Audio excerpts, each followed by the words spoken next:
Of all the financial titans and philanthropists of the 20th century, none are more complex or mysterious than George Soros. Like Carnegie, J.P. Morgan, and the Rockefellers, he amassed billions through ruthless business decisions, only to turn around and give away most of his fortune to advance his own personal philosophy. He can move world financial markets simply by voicing an opinion, or destabilize a government by buying and selling its currency. He also pledged more aid last year to help people in Russia than the U.S. government did. But now George Soros is worried. He thinks the global economy is coming apart at the seams and that the world needs to be protected from people like George Soros. We may now think that everything is fine, but the fact is that the system is broke and it needs fixing. What you're doing is asking some form of regulation to protect the world against you. Well, I am a player, and I think all players should be regulated. There have to be rules of the game. Take 81,000 to buy 48,000. Buy him 69,000 YUM. Right now, his quantum group hedge fund moves $14 billion of rich investors' money around the world every day, looking for profits and answering to no one. Soros makes huge bets on whole countries and economies. Last year, when he saw cracks in the Asia boom, he began selling the currency in Thailand. Traders in Hong Kong followed suit, triggering a financial crisis that plunged much of Asia into a depression. In the last 2 years, you've been blamed for financial collapse of Thailand, Malaysia, Indonesia, Japan, and Russia. All of the above. All of the above. Yeah. Are you that powerful?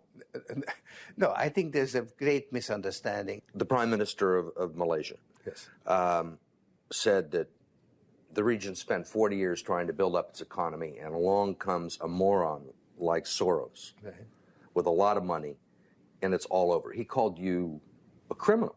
It's easier for him to blame an outside force than to admit that they were mismanaging their economy and their currency. The French finance minister talked about hanging speculators from lampposts.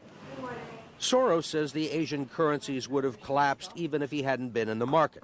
They were overvalued. He says people tend to follow his lead because he's been so successful.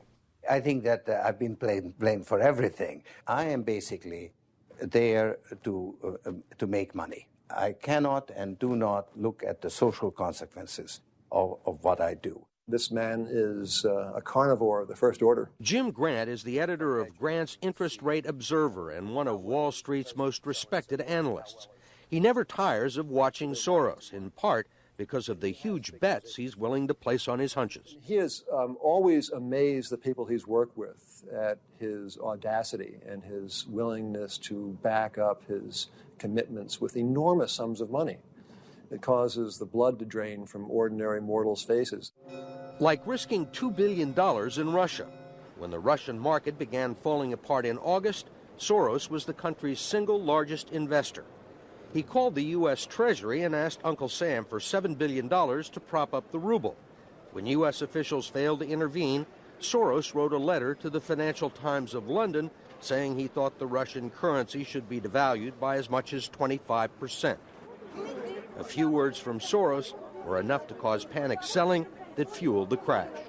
What's it like to have a statement that you make have such serious, grievous consequences? I mean, you can, it looks to me like in a number of situations, you can take a position against a currency or make a statement, and the whole country falls apart.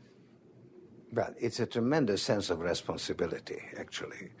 And it's also a humbling experience because I am actually trying to do the right thing, and sometimes what I do has an unintended negative consequence, as it did in Russia. For both the Russian middle class and for Soros, who lost his $2 billion. Whatever his motivations, no one can accuse him of greed. He's backed away from the day-to-day operation of his businesses and is giving away his billions now with the same determination that he made them in places like Haiti, a country that has less money in the bank than he does. Last month, he brought the First Lady with him for a look at some of the projects his foundation is funding. This is Mr. George Soros, and he's going to be helping the hospital. This year, Soros plans to give away almost $500 million around the world. In Bosnia, when the water supply to Sarajevo was cut off at the height of the siege, it was Soros who wrote a check to jury-rig a pipeline through an abandoned highway tunnel.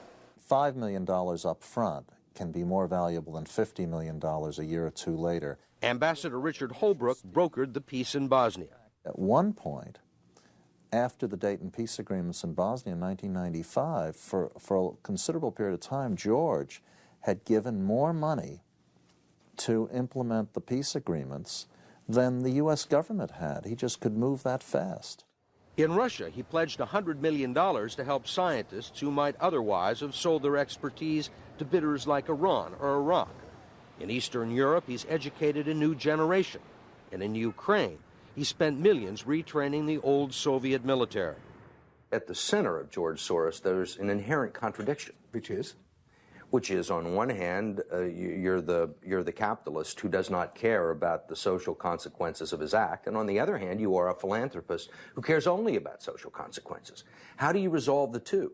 Recognizing that as a competitor, I've got to compete to win.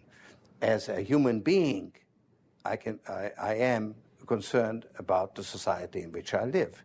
Which George Soros am I talking to now? The amoral George Soros or the moral George Soros? It's one person. It's one person who at one time engages in amoral activities and at the rest of the time tries to be moral.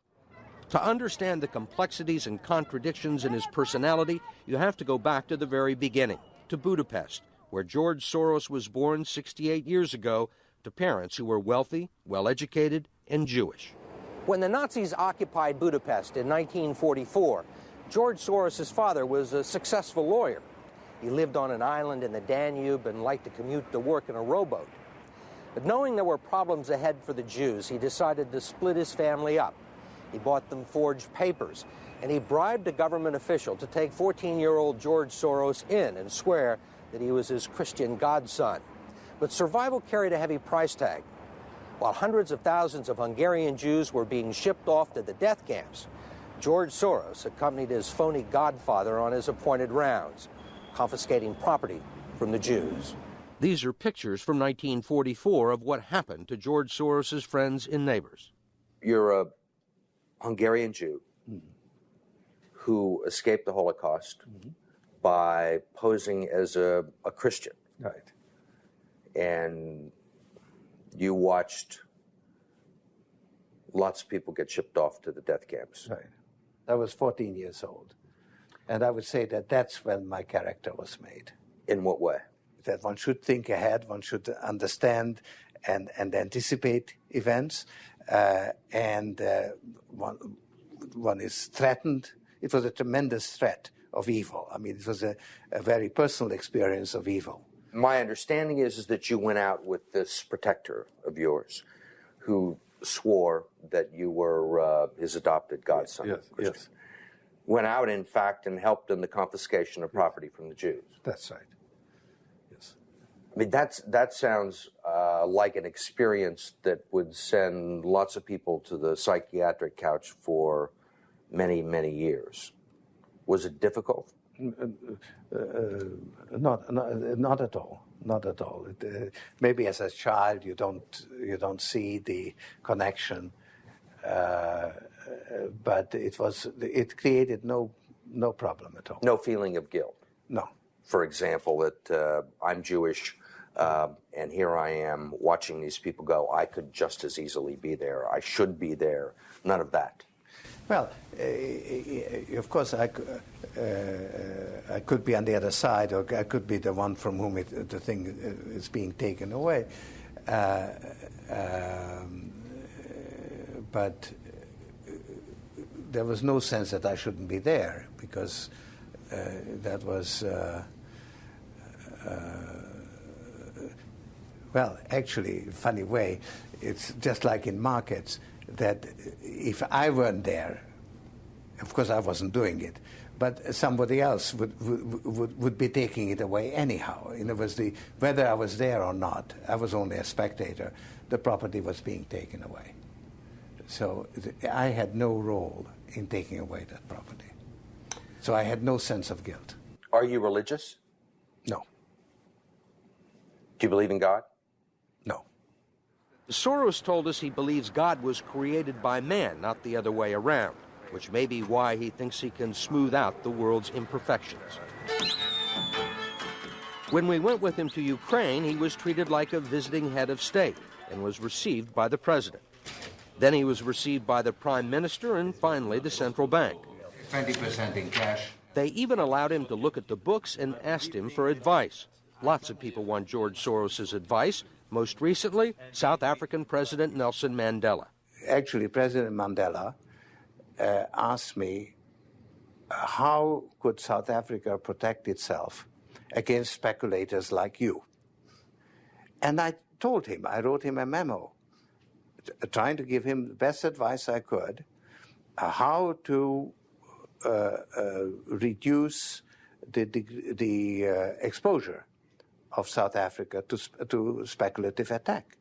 That's the old stop me before I kill again approach, right? Well, you're telling this is what you can do to stop me. Whether I or somebody else does whatever is happening in the markets, it really doesn't make any difference to the outcome. I don't feel guilty because I'm engaged in an amoral activity which is not meant to have anything to do with guilt. Part of the reason he is so rich is that the Soros hedge funds operate offshore in the Netherlands Antilles to avoid scrutiny by the Securities and Exchange Commission. So even while Soros tells Congress and the Treasury that hedge funds must be regulated to stop the global crisis, he's avoiding the rules. Why is it that Americans can't invest in the quantum fund? It's an offshore fund. Why is that? Because the fund is not registered with the Securities and Exchange Commission.